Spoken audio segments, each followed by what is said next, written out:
বার্নপুরে কুকুরের প্রতি নিষ্ঠুরতার বিরুদ্ধে পশুপ্রেমীদের মিছিল। পশ্চিমবঙ্গের বার্নপুরের হীরাপুর থানার অন্তর্গত বাড়ি ময়দান থেকে বার্নপুরের ত্রিবেণী মোড় পর্যন্ত আসানসোল শহর ও বার্নপুর শহরের বহু পশুপ্রেমীরা একটি মিছিল বের করে।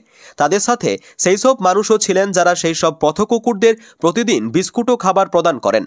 তারা জানান, কুকুরদের আমাদের মতো ঘরবাড়ি নেই এবং তাদের কোনো সম্পত্তি নেই। এমন পরিস্থিতিতে রাস্তাঘাট এবং রাস্তার মোড়ই তাদের ঘর। অন্যদিকে মানুষই তাদের খালি পেট ভরানোর শেষ ভরসা। এমন পরিস্থিতিতে কিছু বিচক্ষণ এবং সচেতন মানুষ তাদের খাওয়ানোর কাজ করছেন। তারা তাদের খাওয়ানোর মাধ্যমে পেট ভরানোর কাজ করছেন।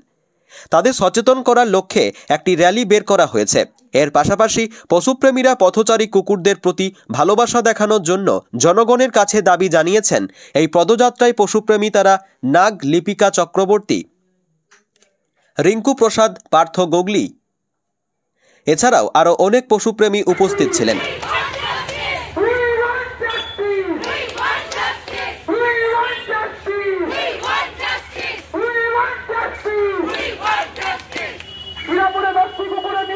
হত্যাকাণ্ড